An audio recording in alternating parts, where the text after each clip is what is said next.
Hey, how's everyone? I'm Jason from Trading Games. I want to share everybody a little bit of kind of what I'm into. I'm going to just show real quick just a couple things that are in at the store right now that I have back here with me. And then at the end of this video, I'll actually go over to the store and I'm going to show, we got a lot of strategy guides in and some kind of neat stuff in the collector's case.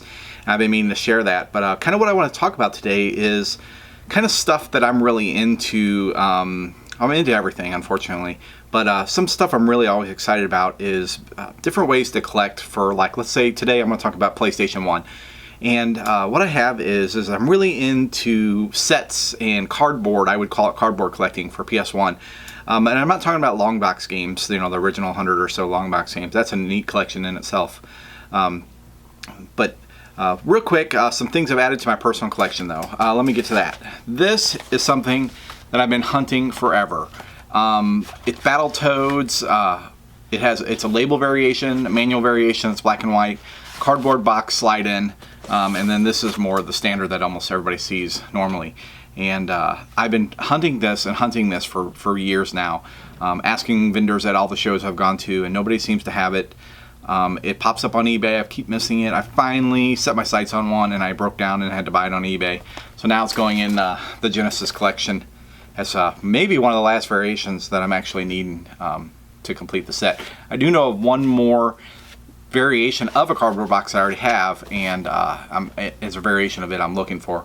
But so that I can keep hunting that, I'm not going to mention that one right now. So some of the stuff, another thing I actually got is, and because I collect cardboard, I don't collect much PS2 stuff, but I do collect the not limited edition stuff, but just like weird big box stuff, you know, like the GunCon games, you know, the Time Crisis and Crisis Zone. Oh, that's PS1. But just those type of things. And this was the last GunCon big box game, the Vampire Knight that I needed. So, and then this is something that's up on the website. This is a pretty rare Atari piece. There's really hardly any sales of this thing ever. This has actually been in my collection, this actual box, for about 10 plus years. I think I picked this up at one of the shows a long time ago, and this box is really good condition, great looking controller inside. But I did finally do a box upgrade at a recent show, and I do have this one up for sale right now for $139. I paid a little bit more than that for my upgrade one. Actually a lot more than that, but you know, this was somewhere around there. But this was just, you know, now I'm selling this piece, and it's already on the website with lots of pictures. It's pretty neat for the Atari collector. Just a neat controller game.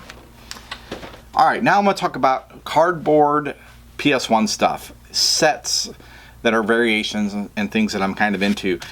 You know, not that I just finished this, but I just did this on the Instagram page. I just did the Namco. I did a little video and some pictures of it. You know, it spells Namco. And, you know, this is the original release of the games, and then they also had the greatest hits versions of the games. Some were greatest hits and some weren't, of the same exact letters, but the different artwork.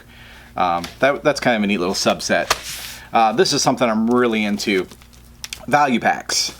Number 1, number 2, number 3, number 5, and number 6.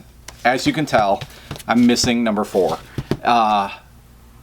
You know, I almost hate to sometimes say that I'm looking for something. I'm looking for number 4 value pack, because I have a feeling sometimes people are gonna that's the rarest one, and that's the one that everybody's gonna start collecting all of a sudden, and that's fine. I do have a bounty out of about $50, which would be the most I've ever paid for any of these, even factory sealed, which is how these are usually found, because the games could easily be just taken out by the retailers and sold separately in stores back in the days, and a lot of retailers did it, including myself, when I ordered these packs in back then, and I didn't even think about keeping any. I wasn't really collecting PS1 games back then.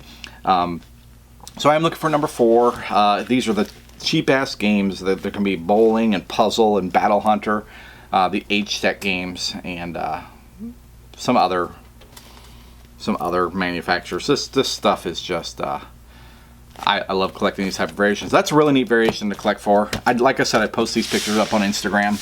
My other cardboard stuff is the collector packs. You know, here's Spyro and Sesame Street. Here's Driver 1 and Driver 2, Sledstorm, Rumble. So I have a collection of all these games. Non-greatest hits is what I collect. So I have them all. in my other room. But since this is a major variation in a cardboard box, you know, I decided to get this stuff also because I know it's going to be a lot harder to find. Here's the collection of Disney. Here's a collection of Tomb Raider 1, 2, and 3. Here's the Maddens. This has 3 years on it. Or no, Madden 2002, NASCAR Thunder, NBA Live 2002. The collector's edition, another Disney one, Toy Story, Lion King. I actually took a picture of these on Instagram yesterday, and I actually forgot 2 of them. I don't know which 2 now. I've had them mixed up, but you know, I have the whole set, but didn't show them all pictured. But they were scattered around. Grand Theft Auto, 007 Racing, Legacy of Kain, Soul Reaver, Fighting Force. Here's the Crash Bandicoot collection, Crash Warped, Crash Team Racing, Crash Bash. And they actually say collector's edition on all these. If you ever see these in the store, they would have been in these slip sleeves. A lot of, I mean, I would assume if a lot of these came into some of the stores nowadays, they would probably throw the cardboard sleeve away and sell them separately. Collector's edition of Army Men. That's really cool cardboard box sets. I really like collecting those. And then everybody knows about the big box sets. If I said this was the only cardboard I had, everybody would be like, "Where's your Lunars and your Ark of the Lads?" You know, I have those too. But those are standard parts of almost everybody's collection. The box set stuff is what's different. And then last cardboard thing I wanted to share, which is kind of neat. How about the Jungle Book? Big box set with this pad and everything in it. This also got, how many people kept this box? I don't know. This is a pretty hard to find piece.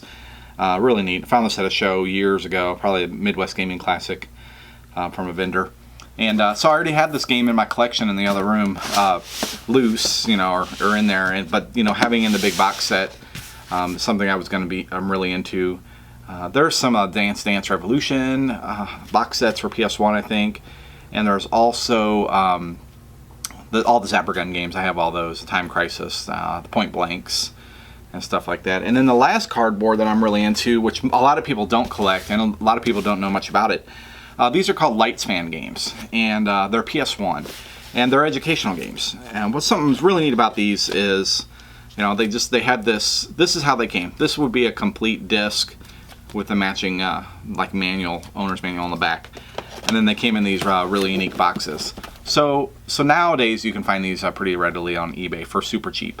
And there is no definitive list of every single one that was released. Also, I have a pretty big list, and I still find games that aren't on my list. They were only available to school systems and school districts and stuff. And the school district had to invest a lot. They bought a lot. They had to buy a couple PS1s. They had mobile carts to move around on, and 4 or 5 different boxes. You could have 4 or 5 boxes full for a whole set. And they had like math and reading and Cosmos and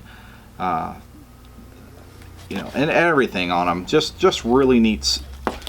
Mars Moose Walkabout 3 World Sports Day. These are from an Illinois school district. So they have the official PlayStation logo on them and everything. And I really enjoy collecting the just the oddball thing like this. They're really inexpensive now. Matter of fact, when I got them, they were almost impossible to find. And they actually used to be very, very expensive. And then some discs were really unobtainable. But as the school districts, as the school districts got old, and these became old, and the school district started tossing them, and people took them home, and they became rarely on the market. But when the schools were still using them, they had these things under lockdown. They were almost impossible to get. Well, that was just a short little something to talk about today that some people might find interesting, some stuff I'm into. I'm going to go next door, show some really neat items in the collector's case, and we got a ton of really good strategy guides in from a couple different sources this week. I'm going to just do a skim over of them, kind of show what's in. So I'll walk over there and we'll continue. There's some really good stuff in here right now. Soccer Frontier, Parasite Eve, pretty much every Pokemon. Bunch of the Final Fantasies. Oh, Pokemon XD on GameCube strategy guide. That's super rare. It's $5. Mario Sunshine, Paper Mario's, Banjo Kazooie, Tooie. I mean, some neat 64 stuff. Oh, and we got more up here above the Xbox 360 section. That's some pretty good strategy guides. Work past that glare there.